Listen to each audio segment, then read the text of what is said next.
Saludos a todos y bienvenidos a esta nueva entrega de Un cafecito con la nueva música. A mí no me gustaría comenzar, no estaría tranquilo luego sin antes comentar lo duras que han sido estas semanas en el país en relación al peligroso virus. Esto lo estamos grabando la segunda semana de abril y ciertamente uno puede sentir energías negativas, muy graves, pero ¿cómo pueden estar sino así? Si se van apilando los ingresados en los hospitales y clínicas y las familias desesperadas buscan ayuda. No es justo, sino lo contrario. Hago este pequeño paréntesis antes de comenzar, no pretendiendo marcar con este tono el resto de nuestra conversación, sino obedeciendo a una necesidad de expresar nuestra solidaridad con todas esas personas, muchos familiares que cada vez se hacen más cercanos, amigos queridísimos, maestros. Nuestro abrazo sincero e inmenso para todos ellos. Ya yo tengo mi cafecito por acá preparado para ser tomado como aquella famosa casa de Cortázar. Hoy me toca estar en el puesto que desde hace 13 episodios y con destreza evidente, Luis Pichardo ha ocupado. Sé que las expectativas son altas y espero cumplirlas todas, sin embargo, no se preocupen si fracaso en el intento, serán pocas veces las que esté por acá. A nuestro invitado no le puedo llamar de otra forma sino profe. Fue mi profesor de música del siglo XX, de la última materia de orquestación y además jurado de mi tesis de pregrado. No son pocas las cosas que me unen a este profe, sino muchas y fuertes. Él seguramente no se acuerda, pero también vi una materia muy corta, muy parca, en lo que creo fue el último intensivo de la universidad, y esa materia era, no podía ser de otra cosa, de música contemporánea. Ahí comenzó el interés por este profe, que siempre llegaba con un libro bajo el brazo, uno cuando menos, porque a veces traía más. Siempre lo figuré a rayo helado, bohemio, Cels de Bust, y siempre estudiando, releyendo. Su visión de la enseñanza, en mi experiencia a nivel usuario, se basa en el hacer. Sería, imagino, para este profe sumamente extraño explicar la técnica dodecafónica a puro análisis sin entrompar el reto que supone la matriz y más tarde la pieza. Igual de extraño sería intentar aprender un idioma sin hablarlo. Una pesadilla terrible. No comentaré todo el currículum del profesor acá porque a lo largo de nuestra conversación se irá de a poco desvelando. No quiero dar su nombre todavía, pero seguro todos ya al estar acá saben de quién hablo. Y para ya terminar de hablar yo y comenzar a conversar con él, cerraré con unos versos de este compositor tan interesante, a modo de ritual y amén para bendecir este programa tan especial. Celebremos el milagro de compartir este sol por un minuto, ignorando las distancias, ocultando las fronteras, aunque la fragilidad nos desborde y la eternidad nos sorprenda. Seid gegrüßt, lieber Professor. ¿Cómo le va? Bueno, muy buenas tardes, Diego. Buenas tardes, muchachos del Círculo de la Nueva Música. Y buenas tardes, buenos días, buenas noches a quienes estén viendo en el momento que les toque esta entrevista. Bueno, agradecido con ustedes por esta invitación para compartir en estos tiempos donde lo que quizás más hemos echado de menos es eso, compartir con los colegas, compartir con los amigos. Y bueno, esta es una oportunidad a través de este medio virtual de poder hacer ese ejercicio de compartir entre colegas, ustedes y yo. Un colega tú, a quien yo admiro y respeto mucho desde siempre. Yo solo tuve el rol de ser un tutor pasajero en tu camino, Y creo que lo más bonito de siempre de nuestras clases fue que no fue una clase unidireccional, todo fue bidireccional. Así como cualquiera puede decir, se aprendió el profesor, yo puedo decir con toda certeza que yo aprendí muchísimo de ustedes, ¿no? De ese grupo maravilloso que conformaban ustedes, ¿no? Y bueno, aquí contento de volver a compartir contigo, de reflexionar contigo la música nuevamente. No, profe, agradecidos nosotros porque usted aceptó la invitación así sin pensarlo mucho. Y he planificado la conversación, que no será una entrevista, sino una conversa entre panas, un cafecito, como quien dice. Aquí ya tengo el Eh, libro. Eso, profesor, qué maravilla. Bueno, lo planificamos o lo ordené en diferentes facetas de su vida, ¿no? Y así todos lo conocemos en todas esas facetas tan interesantes. Perfecto. Y me gustaría comenzar, profe, y a lo largo de la entrevista le diré, profe, me confieso ya de una vez un eterno estudiante. Quiero comenzar por su experiencia en Austria. Cuéntenos un poco de eso, de esa Austria por la que pasaron además tantos grandes compositores. Usted estudió allá la maestría en guitarría no se dice, en guitarra clásica. Cuéntenos cómo llegó hasta allá, cómo superó la barrera del idioma, cómo era el ambiente de estudio, el ambiente musical de esa Austria que usted conoció. Bien, a Austria yo llego porque eh, es conocido de algunos, no sé qué tan conocido sea, que en algún momento se formó un nexo importante entre el movimiento guitarrístico aragüeño y Viena. En algún momento, algún primer guitarrista, si mal no recuerdo, fue Silfredo Pérez, emigra para Viena, coincide allá con Rafael Saavedra, con Ignacio Barreto, Ujú. y luego, después de él, eh, va a cursar estudios por poco tiempo Luis Ochoa. Y Luis Ochoa fue uno de mis maestros, de mis principales maestros de guitarra. De hecho, cuando yo entro a la cátedra de Luis Ochoa, él tiene que ser suplido por el otro gran maestro de mi formación, que es Efraín Silva, porque él estaba cursando estudios en Austria. Okay. Entonces, llega Luis, se establece en su cátedra de guitarra en el Conservatorio de Música del Estado de Aragua. Yo estudio un tiempo con él, varios compañeros eh, que hicimos luego carrera como músicos, guitarristas, estudiamos con él. Y de ahí, del conservatorio, dos guitarristas, compañeros míos, contemporáneos, deciden dar el paso, tres guitarristas, deciden dar el paso de irse a Viena. Okay. Esteban Ojeda, Givaro Rodríguez y Javier Pedra. Entonces, ellos me animan a hacerlo, pero yo no me atrevo a hacerlo en ese momento en que ellos lo hacen. Yo digo, no, yo necesito más tiempo acá, necesito estar mejor preparado.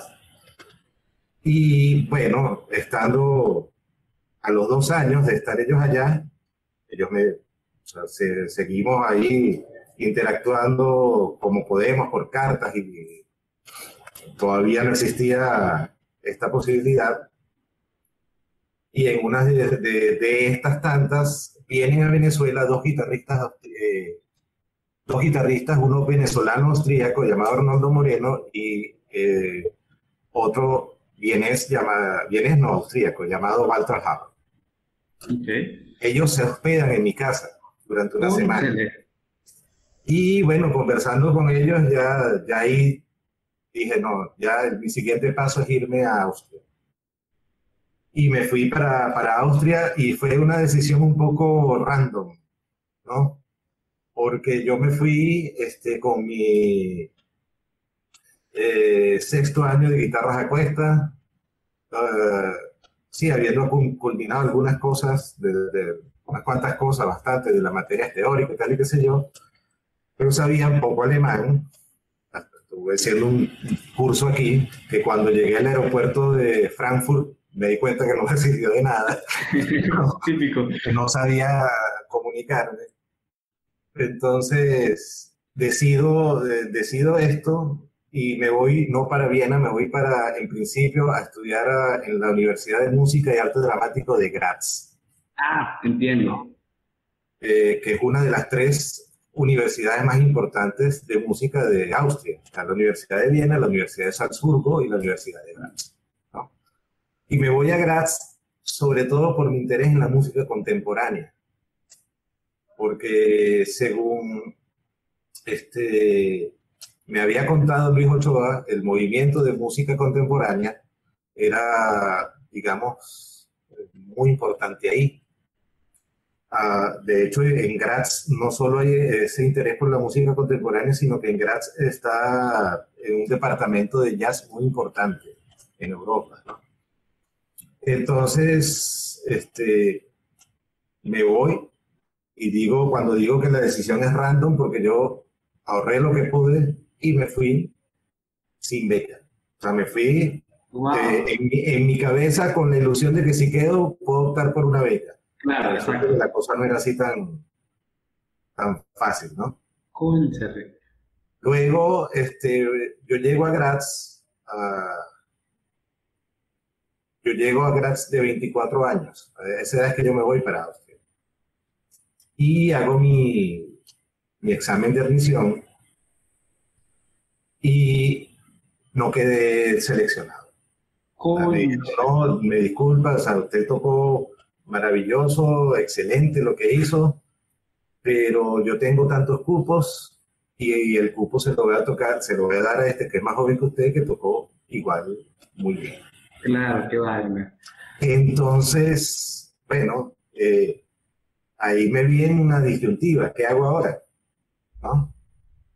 Y ¿qué hago ahora en ese momento de incertidumbre? Mis amigos me dicen, aguanta un año y presentas el año que viene en la Universidad de Viena. Y así fue, estuve un año estudiando en la Universidad de Graz, estuve como oyente con una profesora de guitarra, una excelente persona, gran ser humano y excelente profesora, llamada Ortrud Posedu, y con ella estuve ese año estudiando guitarra y un poco medio estudiando el alemán como podía, porque bueno, yo no tenía recursos para pagar un curso, ¿no? De hecho, fue una época muy dura Claro. económicamente. Cuando me voy a Viena, ya al año siguiente, o sea, me presento primero con la que iba a ser mi profesora, Brigitte Sache, y luego decido, sí, voy a presentar la prueba acá, y ahí efectivamente, ahí sí quedo. En la Universidad de Viena, dentro de la carrera como concertista de guitarra. Luego, claro, la experiencia ahí de esos siguientes 6 años, yo estuve 7 años en Austria, fue maravillosa, ¿no? En todos los sentidos. Eh, Tuvo momentos muy difíciles, ¿no? Muy duros, económicamente hablando. Eh, Realmente el idioma, una de las preguntas que me hace, lo aprendo propiamente en Viena, ¿no? Porque yo en Graz eh, tuve la circunstancia de compartir vivienda fue con compañeros latinoamericanos. Entonces Ah, claro. prácticamente Entiendo. no hablaba en alemán en casi ningún momento. Yo medio hablaba en Claro, alemán en mi claro. clase de guitarra y cuando no nos entendíamos en inglés, ¿no? Claro. Un tiro al piso, Entonces, como quien dice. claro, entonces fue un año y yo realmente no, debo confesar, no tomé esa conciencia de ser estudioso del idioma en ese primer año, ¿no? Estaba tan pendiente de otras cosas que a lo que menos le presté atención fue Claro. al idioma. Pero bueno, pendiente de buscar el día a día, de estudiar, de todo esto. Bueno, fíjate una cosa, Diego, y es algo que siempre rescato, que siempre digo. Para mí lo más significativo que tuvo mi experiencia en Viena fue encontrarme en una ciudad que no para ningún día de hacer música. Es impresionante la cantidad de oferta musical de todo tipo que hay en Viena, día a día. No hay día del año en que no haya una oferta musical atractiva, una oferta musical consistente, ¿no? Son Increíble. 365 días del año donde tú tienes por lo menos 20 opciones para ir a un concierto.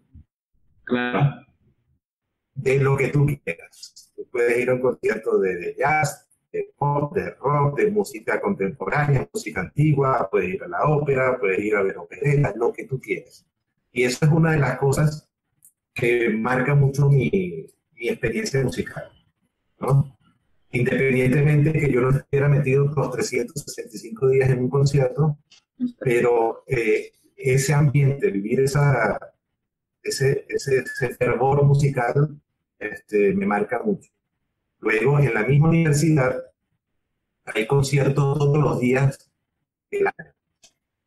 Todos los días del año del semestre. Porque hay lo que se llama los Klassenabend, ¿no? La tarde de la clase, algo así, donde todas las cátedras se presentan. Todas las cátedras de todos los profesores de la universidad. Y estamos hablando de una universidad que en aquel momento tenía una matrícula de 7.000 estudiantes. Dios mío, claro.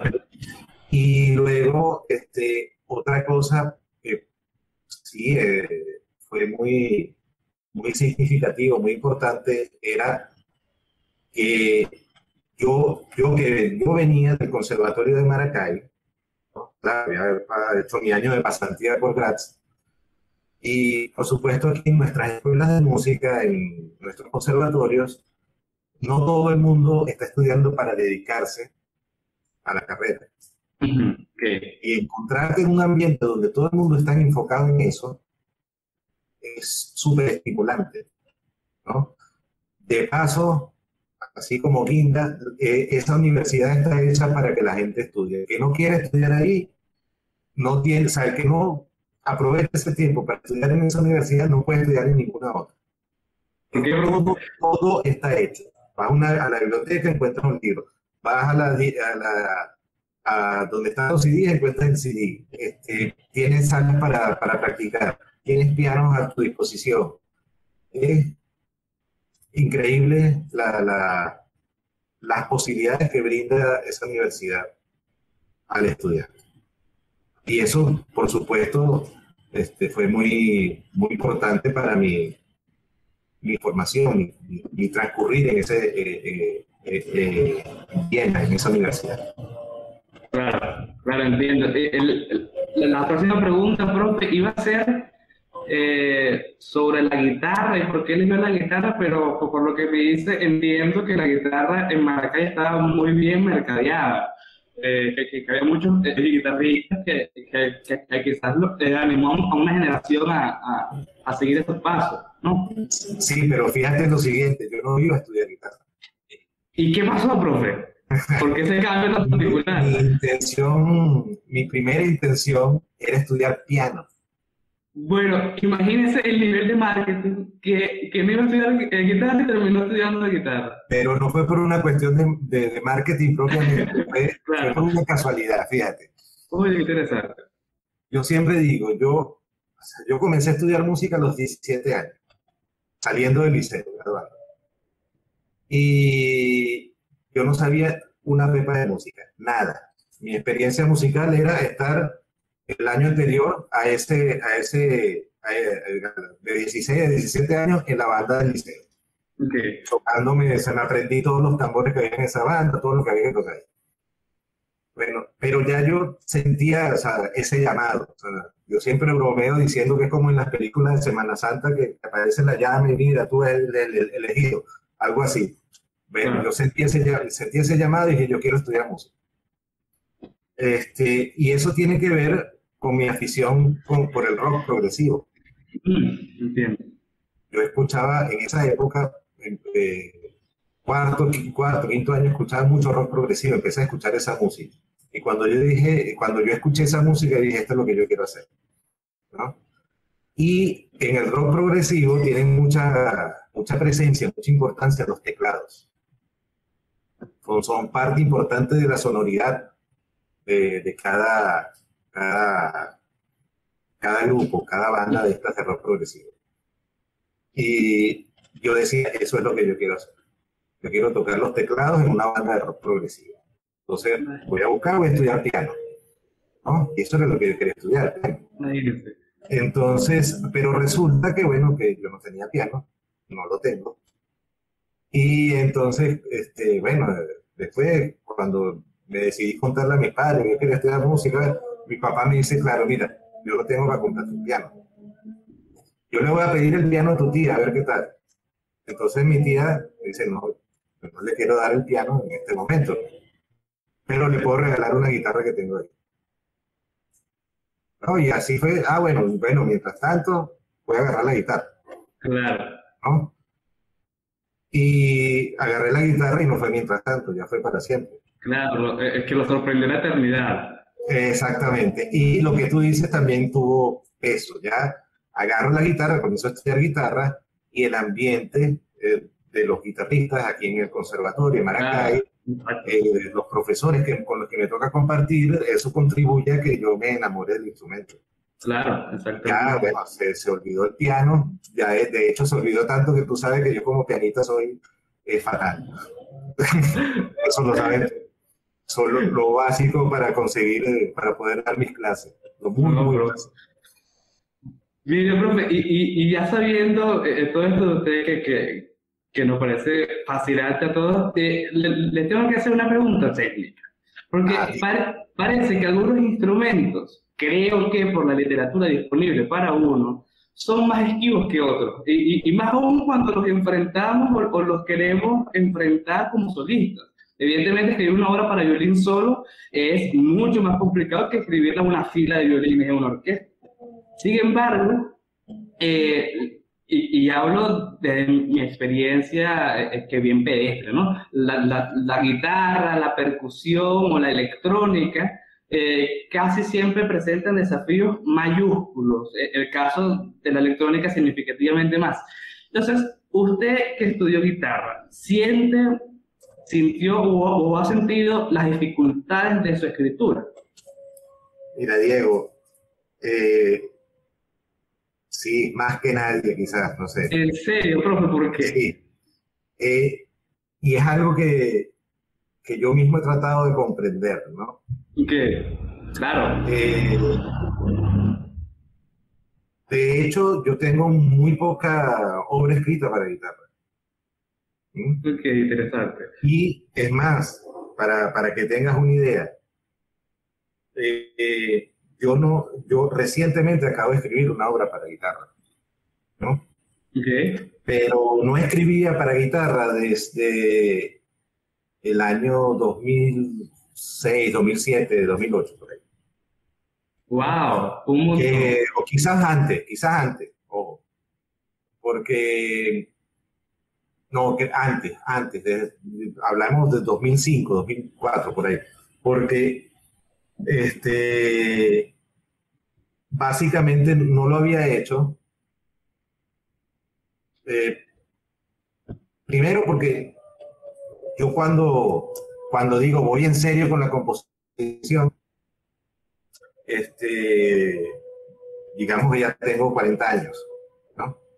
Y cuando digo voy en serio con la composición, ya digamos la experiencia que yo había venido acumulando como profesor, bueno, como melómano, como Claro, intérprete, ya yo tenía, digamos, la semilla mm, ya brotando de lo que yo quería, de lo que yo quería encontrar estéticamente. Ya yo sabía hacia dónde iba a apuntar estéticamente. Claro. Y encontrar eso en la guitarra me ha costado muchísimo. O sea, trasladar mi estética actual como compositor a la guitarra me ha costado muchísimo. Y de hecho, el primer intento logrado, yo reconozco, es, bueno, por aquí van los tiros, es esta obra que acabo de componer, o sea, la compuse de hace 2 semanas, la terminé, Cónchale. ¿no? Ok, Y ya después te contaré un poquito de los detalles seguro, de esa obra. seguro. Luego, todo lo que había hecho anteriormente para guitarra eran ensayos, ¿no? Y eran ensayos tonales, Ujú. ¿no? La gran mayoría, el gran corpus de esas primeras obras para guitarra. Y luego un estudio yo estudio Tintinabuli, que era un estudio directo de la obra de Arvo Pärt aplicada para la guitarra.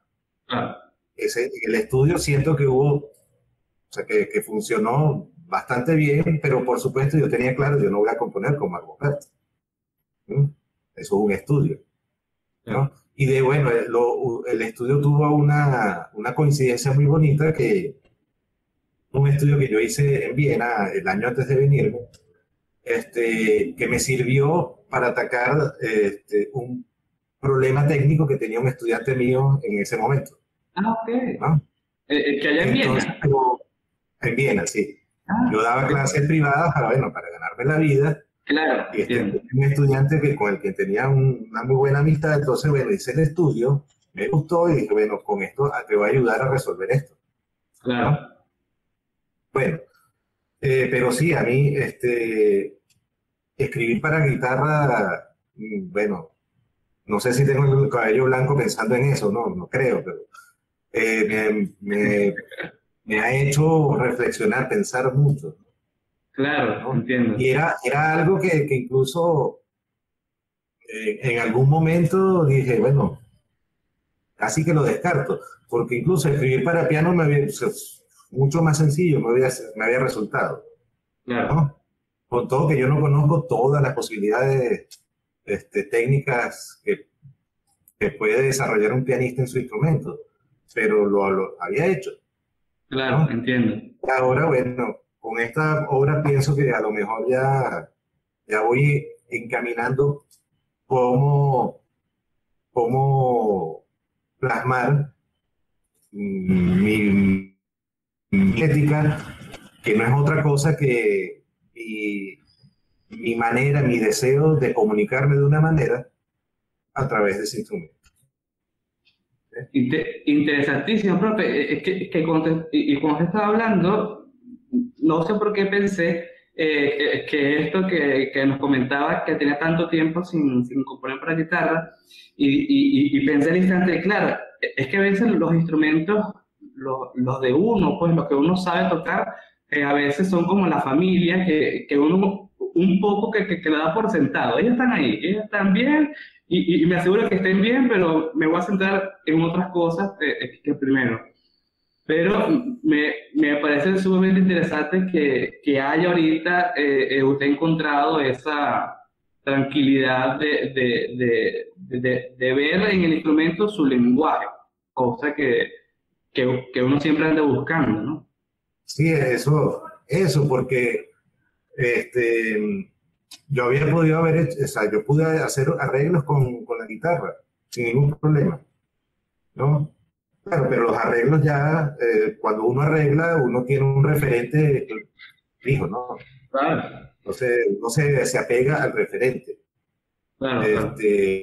Ya el lenguaje, la cuestión estética no va a pesar tanto, ¿no? Entiendo.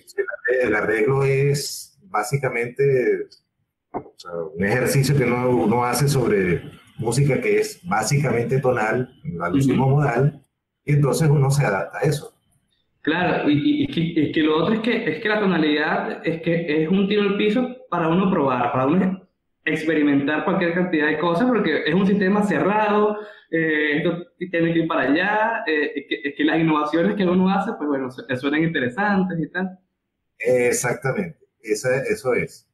Exacto. Entonces, de hecho, sí, así fue. De hecho, mi acercamiento a la guitarra, para componer para guitarra, fue con una obra. Fíjate cómo tanto me preocupaba el problema de componer para la guitarra, que yo dije, bueno, quiero componer algo para guitarra, ¿no?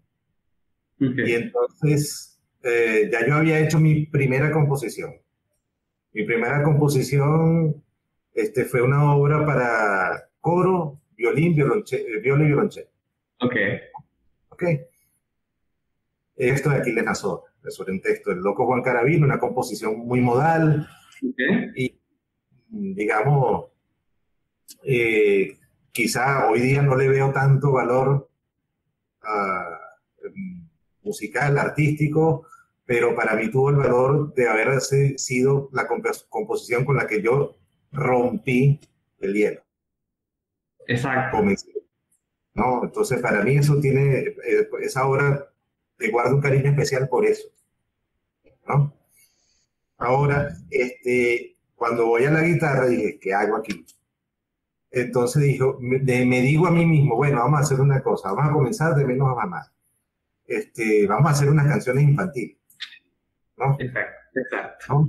Agarro una melodía infantil y bueno, en efecto hago una melodía, este, agarro una melodía que yo había compuesto en algún momento, había ideado en base a un poema de Aquiles Nazoa, ¿no? Un poema que tiene un humor negro que se llama Las lombricitas. Okay. Y entonces digo, bueno, voy a armonizar esto y hacerlo para la guitarra.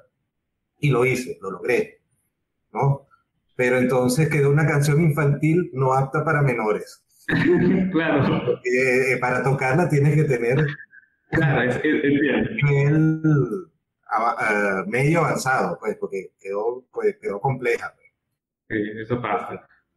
Entonces dije, bueno, ya hice la primera, voy por la segunda, ¿no? Entonces la segunda canción fue la primera melodía que yo hice en mi vida, ¿no? Que la hice a los meses de entrar en el conservatorio y que yo veo retrospectivamente y me dice que, oye, yo no sabía nada de música, pero tenía intuición, Eso. porque la melodía tiene una cierta estructura bastante clara, ¿no? ¿Sí? Entonces, la segunda melodía, por aquí va la cosa. Ajá. Pero entonces hice varias obras así, hice un ciclo de canciones homenaje a Aquiles Nazoa, terminé haciendo. Entonces ahí experimenté algunas cositas Claro, dentro de la entiendo. tonalidad y bueno, pude tener mi primer acercamiento al instrumento. Claro, entiendo, entiendo. No, es que me parece interesante, es que yo estaba hablando con un pana en estos días lo de los instrumentos particulares para uno componer, ¿no? Y entonces se nos ocurrió crear una página que se llame Composition Today, que nos diga, mira, son las 4 de la tarde, van 11 conciertos para violín y orquesta. Claro que sí, 12, perdón. Porque, porque a veces es que es así, ¿no? Es que como que se va centrando que la cosa en un tipo de plantilla y bueno, se rebulla a otras cosas. Profe, Sí, ahora, usted nos comenta que su estudio de la composición comenzó como un autodidacta. Y rápidamente me viene a mí a la mente un verso suyo de febrero de 2019, que dice, escucho atento el canto de otros pájaros. Y esto me hace pensar rápidamente en Schoenberg, y no en Messiaen por los pájaros, sino que Schoenberg es un gran autodidacta también. Él comenta que le debía muchísimo a Mozart, que si alguien revisara su escritura para cuarteto de cuerdas, encontraría allí la impronta, el sello de Mozart, y que se siente, pero ¿quién no se sentiría así, orgulloso de ello? Y en su segundo cuarteto, que tiene una cantante, la voz recita un poema de Stefan Georg, Ich fühle Luft von anderen Planeten, siento el aire de otros planetas. Y le quería preguntar a yo, de una buena vez, ¿de cuáles planetas ha sentido usted el aire? ¿Qué pájaros escucha con atención? ¿A cuáles compositores debe algunas obras de su formación autodidacta? Eh, Bien, mira, eh, a cuáles pájaros escucho, escucho muchísimo. Sí. Claro. Y de hecho, una de las cosas que cuando tengo el tiempo disponible, una de las cosas que más disfruto hacer es buscar música que no conozco, de, Ah, de, de todo, de todo estilo musical, de todo género, ¿no? Este, pero yo creo que sí hay algunos compositores a los que concretamente debo ciertas cosas, ¿no? Y el primero que tengo que mencionar es Bach.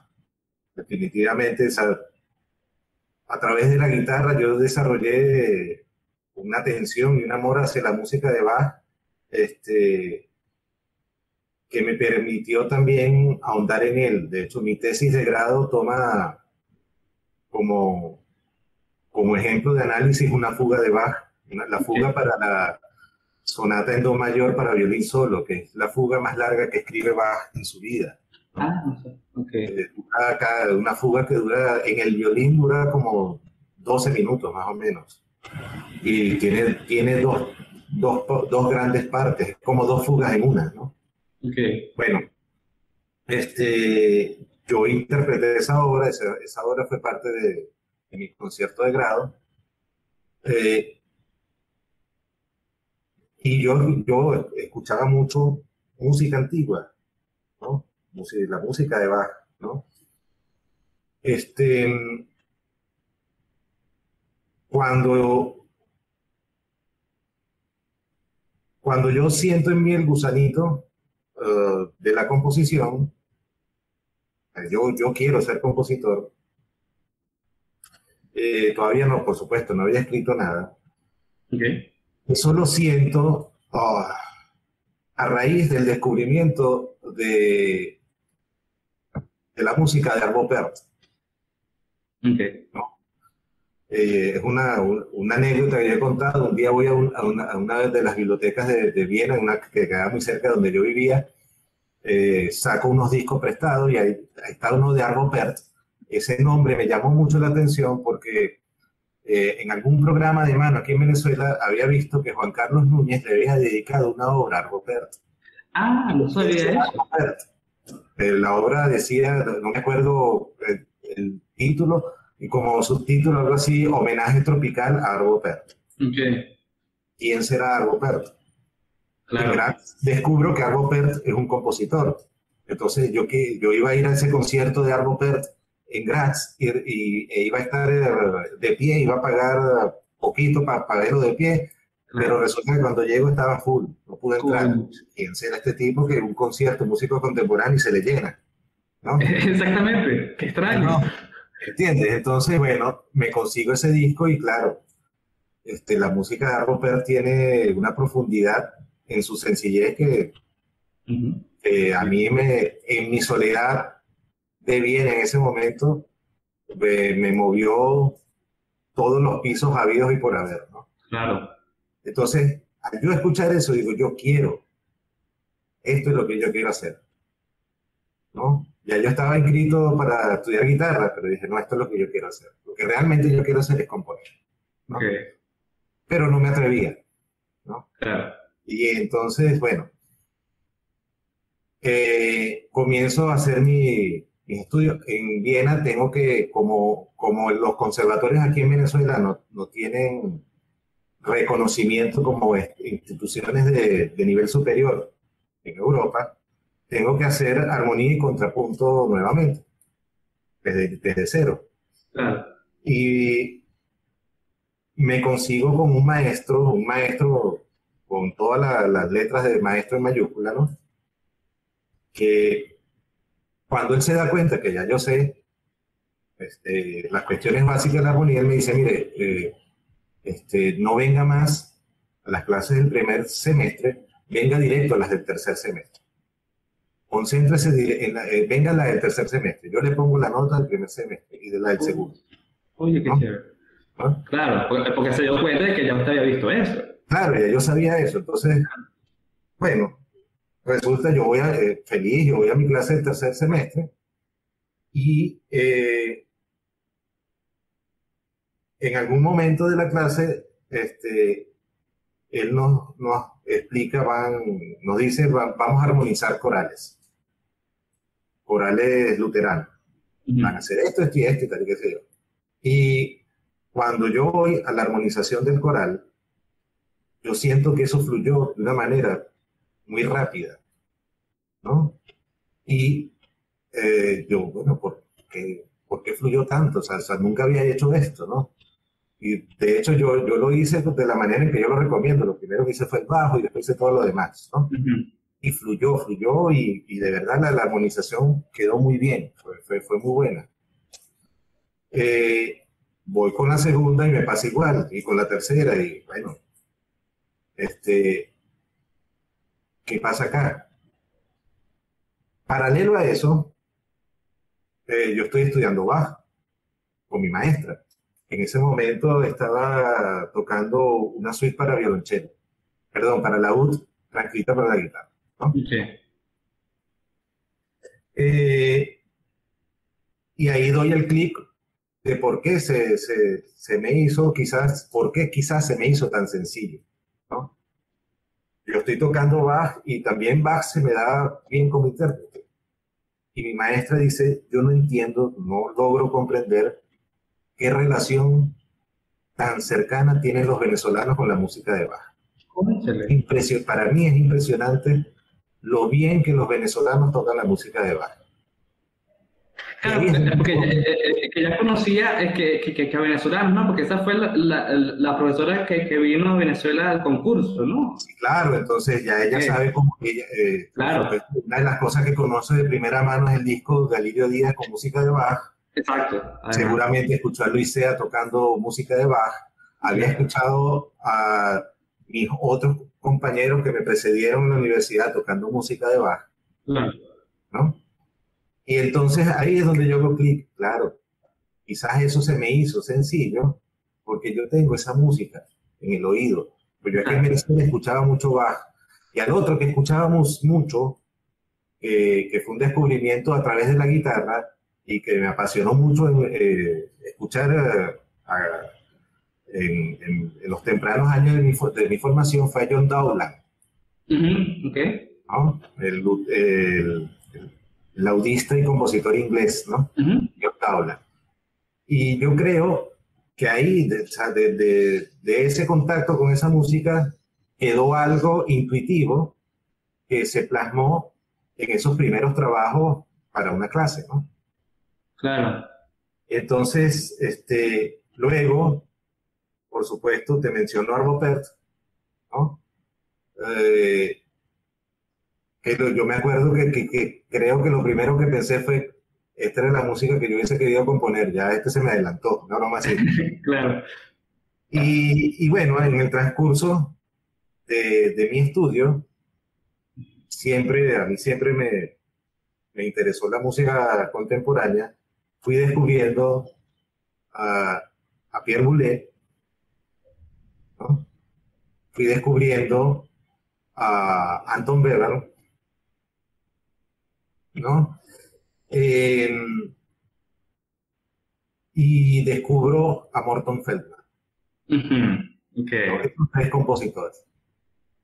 Okay. Y paralelo a ello, también voy estudiando y tocando la música de Luis Ochoa. Entonces yo digo que todo ese descubrimiento, ese confrontamiento con esta música, digamos, me va orientando hacia lo que yo voy sintiendo que quiero hacer estéticamente. como te dije hace rato, cuando yo, cuando yo llego a estudiar con Juan Carlos Núñez, Ajá. ya yo tengo, digamos, bastante claro hacia dónde me quiero dirigir estéticamente, ¿no? Lo que hice fue, o sea, con Juan Carlos, por supuesto, seguí descubriendo muchas cosas de mí mismo. Ah, mira, por aquí, por allá. Y eh, eso fue bastante significativo. Por supuesto, yo no dejo de lado, bueno, como te dije, yo he escuchado de verdad mucha gente, un compositor que no conozco a profundidad, pero que me gusta mucho es Jacinto Chelsea, ¿no? Increíble que haya sido Chelsea. De verdad que Sí, increíble. sí, increíble. Este, y así voy tratando de aprender de todo, de cada quien un poco, ¿no? O sea, Claro, es que a mí me parece lo que dice el profe, es casi que un emblema o una inscripción que en la casa de cada músico hay que poner. Es que yo en estos días estaba revisando los increíbles consejos de Schumann a los jóvenes músicos. Y entonces Schumann, un tipo completamente avanzado, completamente elevadísimo, él decía en ese escrito, no sientas animadversión por la música que no conoces o por el compositor que no conoce. Oye, eso es lo que hay que hacer, exactamente. Hay que alimentarse de toda esa gente. claro, uno como músico debería poder estar abierto Ujú. a, a escucharlo todo, o sea, no te tiene que gustar todo, Exacto, exacto, ¿no? O sea, lo puedes escuchar todo. Hay compositores que a ti no te gustan y seguramente lo has escuchado. exacto, Igual pasa conmigo, o sea, por lo menos una vez lo he escuchado. Tchaikovsky, por ejemplo. exactamente. A mí no me gusta, como tú sabes, a mí no me gusta la música de Tchaikovsky, pero es un gran compositor. Es un gran Eso no lo voy a compositor. negar. O Bueno, sea, yo no, sí, es que me ha pasado eso mismo, profe, con unos compañeros que no les gusta Mahler. Dicen, no, a mí Mahler, la verdad es que poco. Y bueno, interesante es que ese comentario, pero nunca había escuchado a alguien con tan pésimo criterio. Eh, es que a usted le gusta Mahler, profe, a mí no me apasiona. con tan buen criterio, es lo que quise decir. No, Eh, no me apasiona, no, no me apasiona, pero hay obras de él que me llegan. La canción de la Tierra es una de las obras de él que me llegan, que me gusta. claro, claro, una obra Sí. es que muy sincera, Así, además. lo que pasa es que yo creo que mi espíritu es poco propenso hacia esa exuberancia romántica, Ah, ¿no? entiendo. Sí, sí, ¿No? sí, lo entiendo. Es un poco, y por eso, quizás por eso no me gusta tanto Wagner tampoco. Hay cosas del que me gustan mucho. O sea, Tristán y Isolda es una de las cosas, de las óperas que puedo decir que hay fragmentos que me gustan mucho. Y por eso quizás no me gusta Tchaikovsky tampoco. Es un poco ya es una cuestión personal, ¿no? Claro, entiendo. Pero no, por supuesto, jamás cometería la osadía de descalificarlos como compositores. Sí, exacto, exacto. Es que lo que pasa con Dagger también es que hay tanto de dónde escoger que, oye, este pedacito, que me quedo con este pedacito. Lo demás, Exacto, oye, es que es complicado, ¿no? exacto. Sí. Mire, profe, que ahora me gustaría hablar de su faceta como jurado. Eh, Nosotros somos muy amigos de Andrés Lebel y de Abraham Urdaneta y nos emocionamos mucho cuando nos enteramos bueno, de su triunfo en el concurso de piano venezolano, en donde usted formó parte del jurado. Y le quería preguntar, porque pocas veces uno tiene oportunidad de hablar con jurados, ¿qué se siente ser parte del jurado que juzga unas obras de forma mucho más grave a como lo haría en la universidad, ¿no? Que en la rutina universitaria? ¿Ve de forma distinta los concursos ahora? ¿Cómo fue la experiencia en general y si cumplió las expectativas? Pues eso también sería interesante. Mira, para mí la experiencia como jurado fue aterradora. Así, Sí.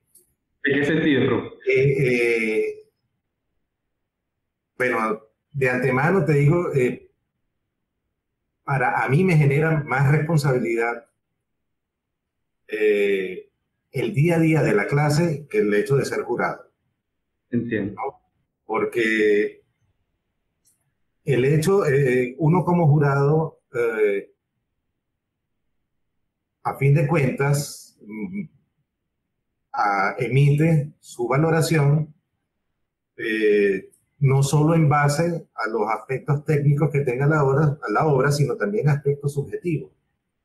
Ujú. ¿No? Me acuerdo cuando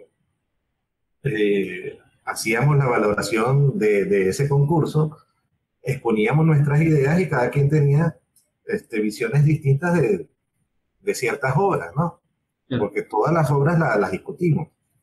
Y eso es válido, eso es lo más válido que hay en la música. O sea, en la música no hay absolutos, ¿no? claro. En cambio, como docente, tengo la responsabilidad de guiar a ese estudiante hacia un conocimiento que siempre espero que sea sólido, ¿no? Quizá por eso he sentido la reserva, tú lo sabes, yo no he aceptado nunca ser profesor de composición, Ujú. ¿no? Porque no me he sentido preparado para eso. Sí. ¿Okay?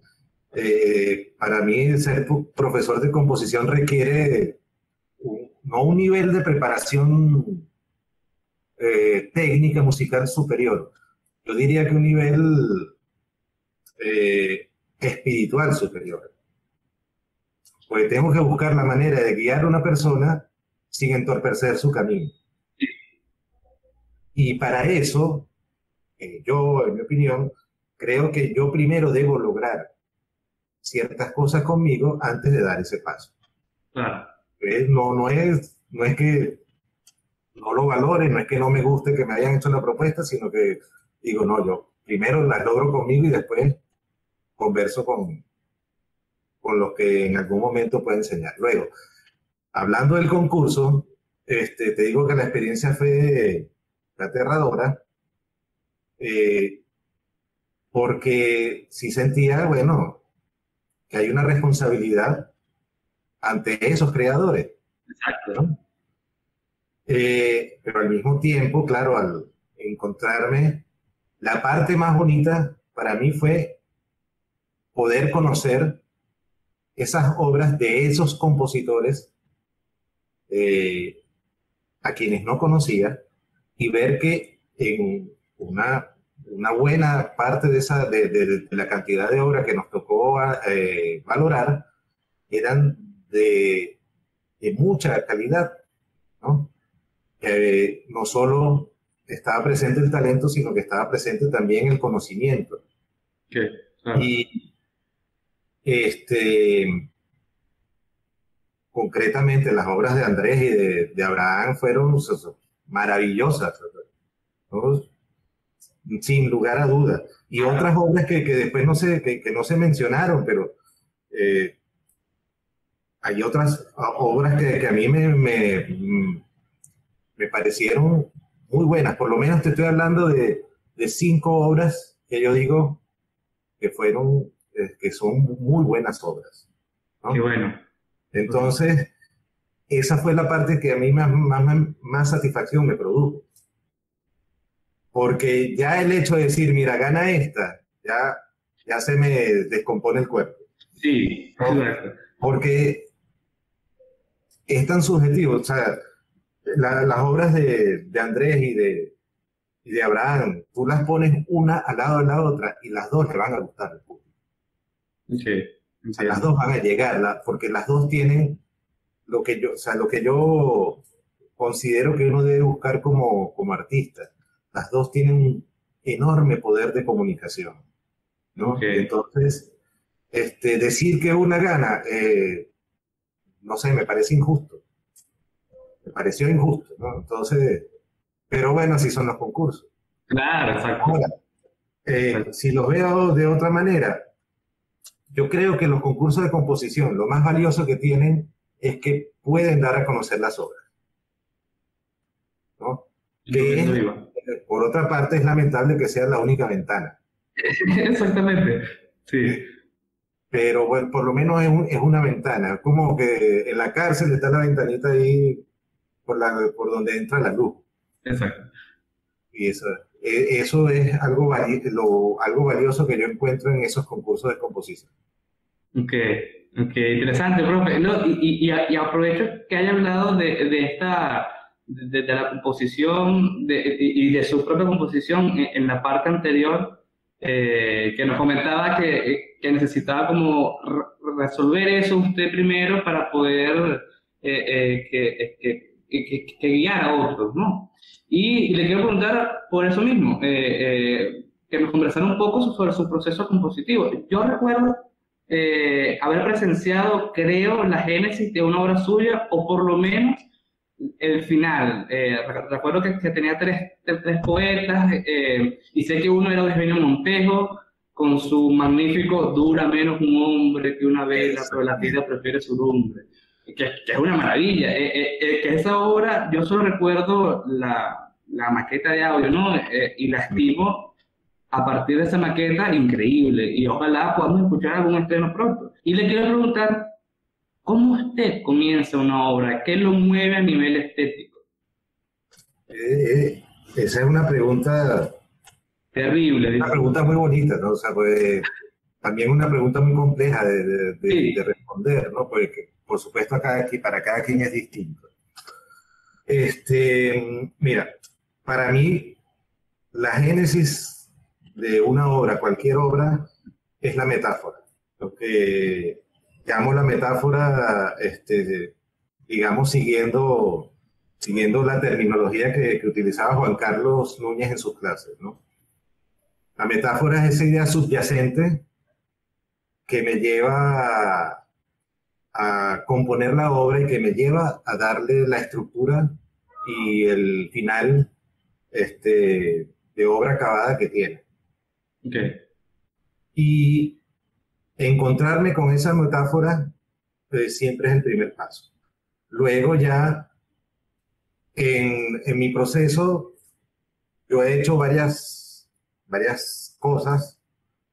Cuando ya decido, sí, esto me convence, sobre esto quiero decir algo, entonces yo inicio un proceso como que de alimentación, ¿no? Eh, Dependiendo de la obra, o sea, leo mucho, este, miro pinturas, ok, ¿no? Miro fotografía, de repente en alguna película conecto con esa metáfora, ¿no? Hay como un proceso previo de preparación antes de abordar la obra. Y luego, dependiendo también de la dimensión de la obra, esbozo la estructura. Cuando la obra es muy grande, como esa obra que tú presenciaste, como otras obras eh, que he hecho, son un cuarteto de cuerdas que hice este, hace un tiempo ya, la obra Dimensiones Intemporales, yo hago una proyección gráfica de la obra, ¿no? Una proyección gráfica que va a ser como una especie de mapas, ¿no? De mapas de GPS que me va a ayudar a orientarme al momento de componer. Y esa proyección gráfica nunca termina siendo literal, o sea, nunca la termino respetando al pie de la letra, pero me ayuda, evidentemente me ayuda a lograr el objetivo. Eh, eso, ese proceso de preparación siempre, casi siempre está presente en mí. Y es como el tipo bueno, que se va a lanzar un clavado desde allá, desde Acapulco, desde la torre esa, que lo medita primero, sí, ¿no? Antes de lanzarse, respira profundo no sé cuántas veces y después se lanza. Así veo yo ese proceso de preparación, Ok, ¿no? entiendo. Y sí, de hecho, también te confieso una cuestión, no está en la pregunta, pero te la comento. Yo tenía casi 3 años sin componer Ok. durante todo este proceso de la pandemia y antes de eso, porque bueno, sentía que las últimas obras que había hecho, que es esta obra que tú conociste, es una obra que dura casi una hora, 40 y pico minutos, Ujú. y luego una obra que creo que tú también conoces, por lo menos la partitura, que es sobre poemas de Rafael Cadenas. Ajá, Amante. que fue para piano y voz, ¿no? Y clarinete. Sí, dos Es- pianos, Ajá, clarinete y voz. exactamente, sí, lo Sí, recuerdo. que es una obra que próximamente voy a revisar por cuestiones ya personales, ¿no? Pero esas obras sentía que me habían exprimido, ¿no? Desde el punto de vista emocional y musical. Y bueno, ya por situaciones personales que no viene al caso, bueno, tenía tiempo sin componer Ah, y regreso componiendo obras muy cortas, al estilo Weber. ujú, Y eso porque venía ocupando, o sea, yo venía leyendo haiku, ujú. ¿no? Poesía haiku, y un día en febrero, David Núñez, el violinista, hijo de Ajá. Juan Carlos, me escribe, me pregunta, mira, me dice, estoy haciendo conciertos con obras de 1 minuto de duración, ¿te animas a componer una? Y yo le dije, bueno, déjame ver. Y me animé y compuse 3 para violín. Cónchale, Voy a bro. hacer más, Qué voy a hacer maravilla. un ciclo de 6. Y resulta que después me quedo, bueno, buscando ideas para el violín, conseguí una, esta funciona bien para guitarra. Y así hice un ciclo de 6 piezas de 1 minuto para guitarra. Cónchale, bro, qué chévere. ¿Entiendes? Entonces, ahí mi estudio, mi preparación tuvo que ver con esa lectura del haiku, con saber un poco de su estructura, de su porqué, Ujú. ¿no? El haiku es una poesía, eh, es dentro de su grandísima sencillez, es muy compleja, ¿no? Porque nosotros en este mundo, donde a veces nos hemos complicado mucho la vida, la existencia, nos cuesta entender, nos cuesta atrapar algo tan sencillo como lo que puede evocar un haiku. Ujú. Y de hecho conecto, fíjate cómo las cosas se van tejiendo, ¿no? Cuando te acuerdas hace rato te hablé de un disco de Arvo Pärt. Ah, sí. Yo recuerdo cuando abrí el librito del disco, lo primero que me conseguí fue un poema que no sabía qué era. Y resulta que era un haiku de Basho. Y el poema de ese librito dice algo así, la campana del templo se detiene, pero el sonido sigue saliendo de las flores, ¿no? Yo me lo leí hace poco. Qué increíble. Ajá. Tú leíste ese, bueno, Como que lo fíjate, leí hace poco, profe, sí, se lo y juro. entonces cuando yo leo ese poema, a mí Claro. me dejó en el sitio, dije, aquí como que viene algo especial, ¿no? Y bueno, ya te Exacto. conté todo lo que sentí a raíz de la escucha de ese trabajo. Claro. Claro. No, que los haikus son muy interesantes. Es que ahora que usted habla del haiku, y yo con un pana hago ¿cómo se llama? El juego de escribirlos en haiku. Es que decidimos en un momento escribir nada más en haiku, y recuerdo uno maravilloso que se lo comparto a usted una vez. La empanada es una maravilla, pero de queso. Que las complejidades que salen con el haiku son muy interesantes. Pero claro, esto es muy prosaico, que muy mundano al lado de que el sonido sale de las flores. Eh, pero sí, no, eso es muy interesante, profe. Y le quería preguntar, ya que hicimos, que este paréntesis tan chévere, sobre unos conceptos que recuerdo muy vivamente, que conversábamos y discutíamos. Uno, la polidimensionalidad, y el otro, que me sirvió mucho en mi tesis, por cierto, el de volumetría. Ujú. Eh, si nos puede comentar un poquito de eso, es que hacía vuelo de pájaro, Claro, esos excelente. son conceptos que manejábamos mucho en la clase con Juan Carlos. La clase de composición con Juan Carlos Núñez tenía una particularidad. Era, este, yo me imagino, o sea, o lo puedes imaginar así, era como una conversación en el Ágora de Atenas entre varios músicos, Ok, ¿no? Pues nos sentábamos y empezábamos a conversar. Por supuesto, esa conversación la tutelaba Carlos, ¿no? claro, Y empezábamos a escuchar nuestros trabajos, ¿no? Y a discutir sobre eso, ¿no? Entonces esos términos fueron apareciendo en nuestro vocabulario. Entonces, la polidimensionalidad tiene que ver con que la obra musical no está, digamos, suscrita únicamente a uno, dos o los tres fenómenos que normalmente asociamos: melodía, ritmo y armonía, ¿no?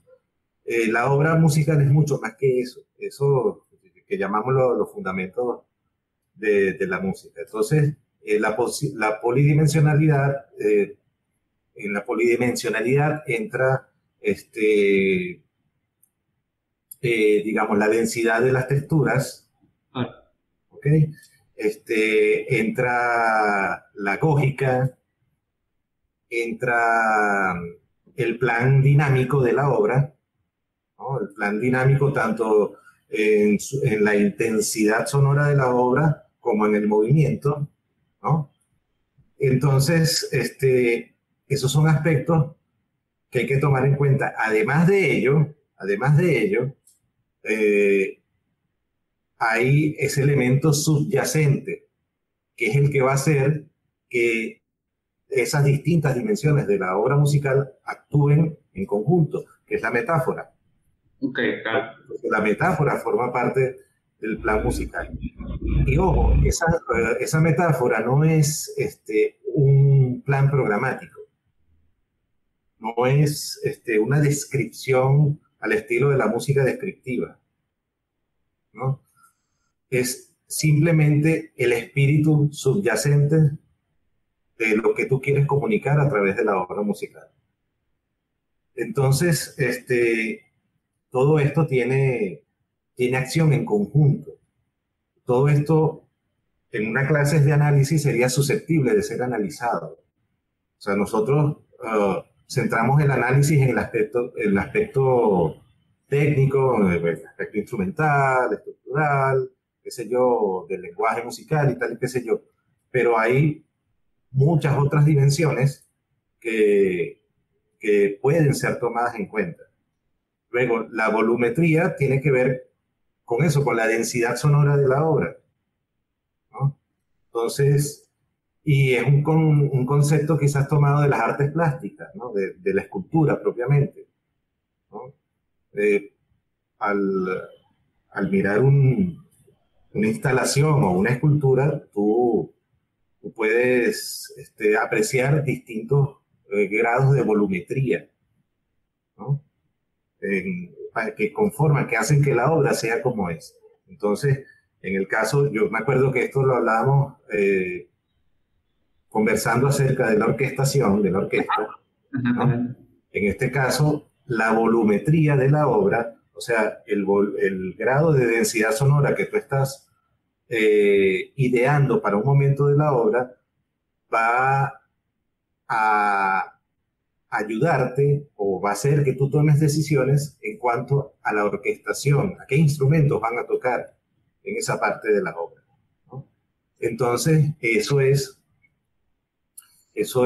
un poco distinto de lo que algunos hacen que componen la obra para orquesta de una vez escribiéndole a la orquesta. Ajá, sí, Cosa que, bueno, cada quien tiene su proceso, pero a mí se me haría muy complicado hacerlo, claro, ¿no? entiendo.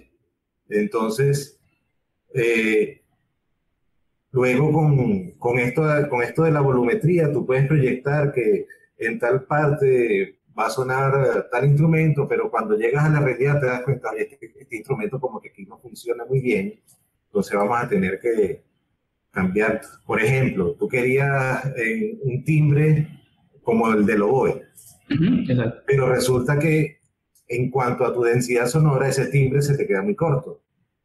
Entonces tú dices, bueno, yo creo que aquí en vez de un oboe va es una trompeta, Exacto, o una trompeta con sordina, X. exacto. Entonces de eso un poco se trata estos dos conceptos, ¿no? No, excelente, Entonces, profe. Sí, y la es que bien, volumetría, lo que tú ideas, ¿no? claro, entiendo. Como, como dibujar y tu idea es dónde son los momentos de más luz y de más oscuridad, al momento de pintar o dibujar.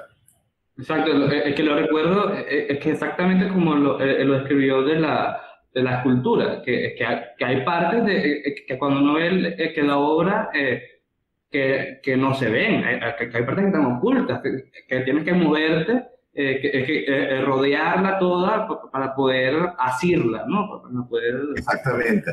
Y sin esas partes ocultas, no existiría esa parte principal, esa parte que da la cara. Exacto, exactamente. Exactamente. Profe, ahora, antes de terminar, porque que ya es una conversación divina, ya hasta se me acabó el café, eh, Se nos ¿qué le acabó. quiero? Se nos acabó. Es que yo a veces he hecho la mímica de esto, pero no hay nada allí.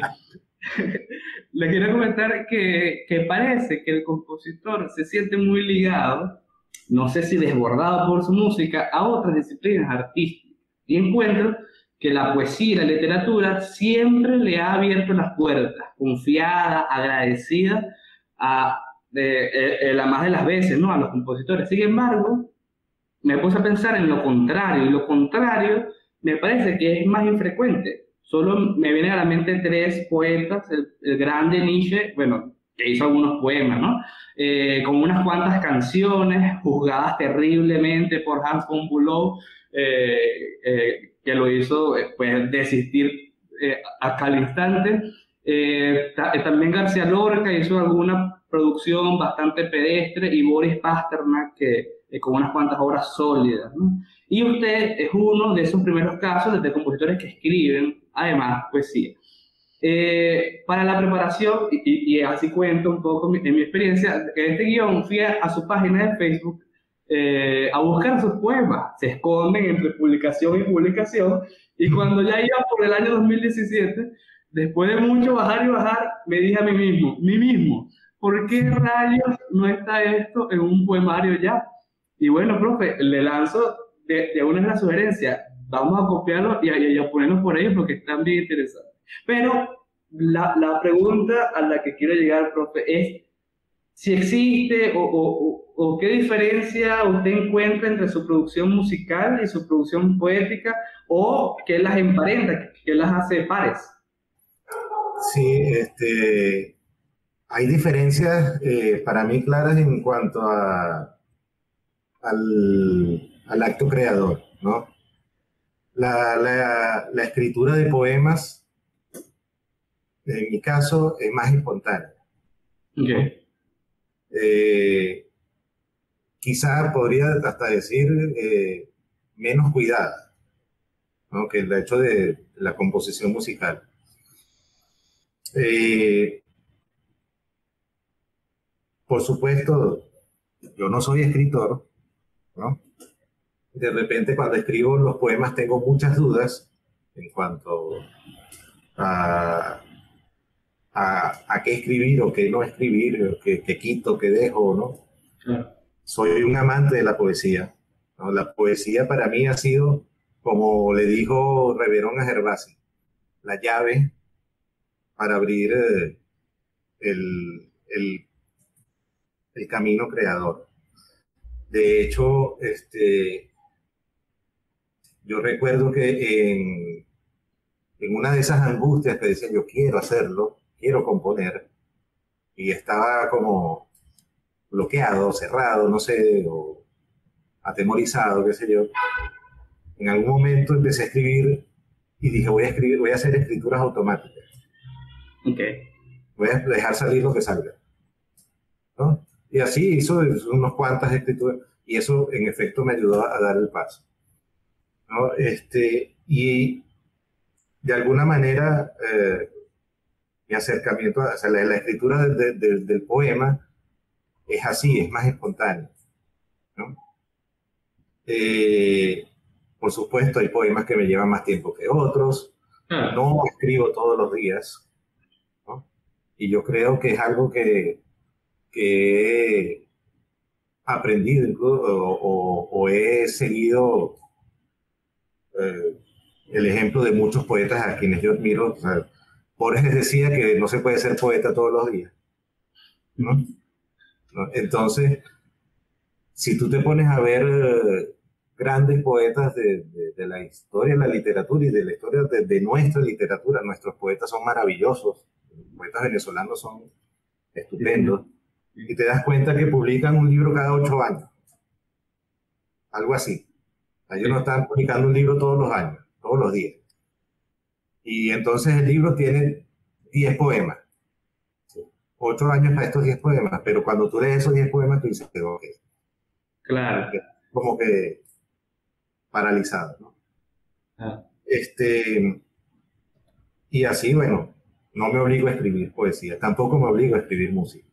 En esto podemos tener, ahora, a la hora musical, cuando tengo la idea, sí necesito más tiempo para sentarme a elaborar esa idea, para claro. buscar cómo la voy a hacer evolucionar, ¿no? Y estoy tratando de no utilizar la palabra desarrollar expresamente, ¿no? Para no caer en un término tonal, clasicista, ¿no? Entonces, sí, eso es una gran diferencia. Luego, también es algo que he ido reflexionando desde siempre y mi música, lo poco que he hecho, está muy emparentada con la poesía. O sea,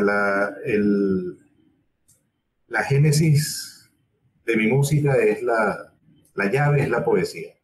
Claro. Eh, De hecho, fíjate, hace rato te dije, comencé componiendo sobre un poema de Aquiles Nazoa. De Nassau, exacto. Luego, lo siguiente que escribo es como una especie de suite de 6 canciones infantiles para guitarra, homenaje a Aquiles Nazoa, Claro. ¿no? Y así ha sido. Ok, Por supuesto, ahora, fíjate tú, Diego, que es algo que en lo que yo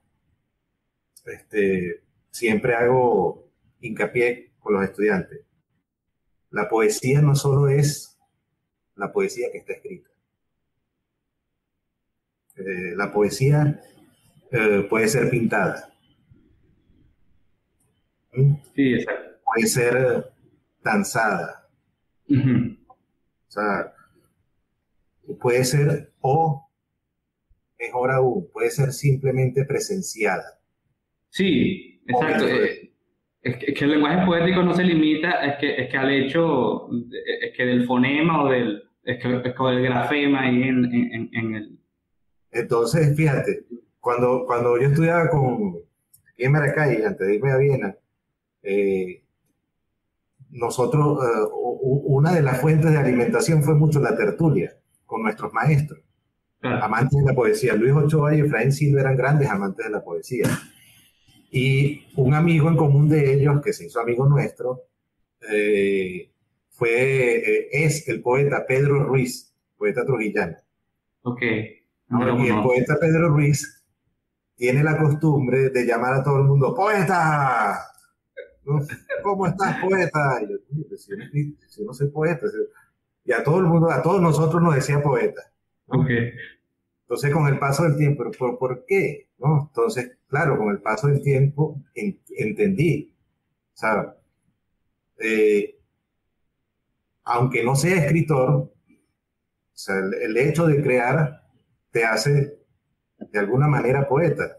Si vas Claro, al concepto primario de la poiesis, es el acto de convertir algo que no es en algo que es, claro, o en el acto de convertir una cosa X en otra cosa, partir de un elemento, partir de una cosa y convertirla en otra cosa. exacto, ¿Okay? exacto. Algo así, más o menos, creo que lo dice Heidegger, ¿no? Agarrar un elemento X y convertirlo en otra cosa distinta de lo que es. Agarras un tubo de escape de una moto y la conviertes en una escultura. Eso es un Exactamente. acto de Bueno, profe, es que ya que nombró el tubo de escape, yo en estos días, y me voy a sincerar acá de una vez con usted, de hace mucho tiempo, por alguna razón a la cual no me referiré con mucho detalle, aquí no hay agua. Cosa sumamente esporádica en este país, esporadiquísima. Total es que llega el agua, cuando llega el agua uno se emociona, se llena de alborozo, oye, qué alegría tan grande. Y entonces, oye, esto va a sonar totalmente escatológico y espero que si es así, se corte esta parte, pero si no, que siga adelante. Y cuando yo escucho, profe, la cisterna de la poceta llenarse, yo siento, wow, esta es una fuente. Y ahí fue cuando entendí, y ahí fue cuando entendí a la fuente de, ¿cómo se llama este artista francés? La fuente de Duchamp. Ajá. Ahí fue cuando yo dije, wow, claro, es que esta es una fuente y la cisterna llenándose, es que el tanquecito llenándose y yo, oye, con mucha emoción. Disculpe, es que el paréntesis, profe, nada más lo quería No, comentar. no recuerdo cómo es que los llaman, los objetos ready-made de Duchamp, ¿no son? Algo así. Exactamente, exactamente, que los ya listos, ¿no? No, es que me parece que es sumamente interesante. Y que ya que nos habló de todo esto, profe, ya para terminar, porque Dios mío, si no, nos ponemos acá y nos hace falta 2 kilos de café, que está bien caro. Para terminar, profe, algunos versos suyos me llaman singularmente la atención. Un día escribe que todo es posible desde un remoto confín de 5x5. Eso es del 4 de diciembre de 2018. Y luego, que en una onda vaticinatoria de la pandemia que se erguía por toda Europa, que eso suena particular, no, el fantasma se yergue por toda Europa, eso suena a alguien por ahí. El último de enero de 2020 dice que la soledad no es tan terrible como algunos hombres piensan. Entonces, a mí todo esto que me suena mucho a la pandemia y a estas cosas, y, y es evidente que ha sido un año sumamente duro para todos, para los estudiantes ha sido singularmente duro, y para los profesores, wow, siempre ha sido duro y este año se robusteció. Más. Eh, sí, entonces les quiero pedir qué consejo nos podría dar a nosotros los jóvenes, eh, bueno, nada, que en pandemia o sin pandemia, ¿qué consejos se le puede ocurrir? Bueno, fíjate que tú citas ese verso, todo es posible desde un remoto confín de 5x5. Eh, y después en otro poema que también cita el 5x5, ¿no? Dice algo así como se agrieta según la mirada, ¿no? Ajá, Entonces, algo así. no recuerdo exactamente cómo lo escribí, ¿no? Yo creo que el primer consejo que yo le podría, consejo no, o sea, compartir un poco una palabra de aliento, de recomendación sería cuidar el espacio personal, ¿no? El espacio en que uno punta hacia hacia esa manifestación del ser que uno quiere encontrar, ¿no? Como creo que ese espacio se cuida independientemente de, de si tú estás solo o estás en compañía. Si estás en compañía, por supuesto, es algo de lo que se habla en estos sitios de las parejas y tal y qué sé yo, de respetar los espacios de cada quien. Claro. Pero ese cuidar ese espacio es cuidar ese espacio interior, porque es desde ahí que uno va a hacer lo que uno tenga que hacer, independientemente de si hay pandemia o no, ¿no? Si el espacio interior está sano, está limpio, yo creo que lo que hay que manifestar se va a manifestar. Eh, Igual, si es un espacio interior que está, digamos, en efervescencia, pero uno lo está escuchando atentamente, también se va a manifestar lo que se tenga que manifestar. Ahora, cuando no, cuando dejamos eso a un lado, ya nos cuesta más. Y yo creo que esa es una de las cosas que más nos cuesta en este país en este momento. Yo pienso que la pandemia, que con todo lo triste que ha traído y lo grave, desde el punto de vista estructural de nuestro país, no es lo más grave, ¿no? La pandemia es una cosa que está y tenemos que aceptarla y cuidarnos, ¿no? Y cuidar a los nuestros. Y, pero desde el punto de vista estructural, nuestro país es más complejo que esa pandemia y nos obliga todavía hoy a los creadores, nos obliga a atender, eh, digamos, con mayor prioridad lo urgente de lo que nosotros necesitamos comunicar. Y ahí es donde se hace necesario cuidar el espacio interior, ¿no? Que es muy fácil desconectarse por la urgencia del día a día, ¿no? Exactamente. Y es muy fácil también caer en la lamentación de Sí. eso. Entonces, yo no tengo la receta para eso.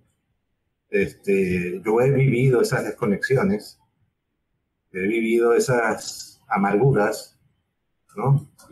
Eh, y he tenido ese ida y vuelta, ¿no? Centrarme, de repente me he descentrado porque tengo que atender lo urgente, volver a recobrar. Eh, por lo menos sé que cuando no está ahí tengo que buscarlo otra vez, ¿no? Claro. Y entonces eso me parece más importante que cualquier recomendación que yo pueda hacer desde el punto de vista musical, técnico, porque ya eso depende de cada quien. Ya la parte estética, la estética de cada quien es la estética de cada quien, ¿no? Eh, Cada quien hace lo que cree que debe hacer. Yo, César Maldonado, mmm, veo la música más como un hecho comunicativo, ¿no? Como un hecho comunicativo de los más profundos que hay. Lo veo, no lo ve, o sea, a mí me cuesta asumir la música como un espectáculo, ¿no? Aunque hay mucha música de espectáculo muy buena, a mí Sí, me claro. cuesta asumirla así, ¿no? Y bueno, quizá por eso he tenido que pagar el precio que pago como compositor, ¿no? Y también esa soledad de la que citas en ese poema, la soledad no es tan terrible como algunos hombres piensan. Terrible es la belleza fragmentada en la que Dios se muestra al mundo. Exacto. ¿Ves? Pero es lo que yo he decidido para mi vida, pues, Claro, ¿no? claro. Que No, uno quisiera eh, más acción en torno a la obra de uno, que uno quisiera que la obra de uno se escuchara más, por supuesto que sí, ¿no? Y eso no es algo que yo le tenga que decir al público, ¿no? Eso más bien, yo lo que en todo caso podría hacer es exhortar a los jóvenes músicos, a los intérpretes, oye, den ese paso de tocar, o sea, la música de una gran cantidad de compositores que hay en nuestro país, que seguramente nos vamos a encontrar con muchas sorpresas agradables, muy buenas. No le tengamos miedo a la creación, no le tengamos miedo.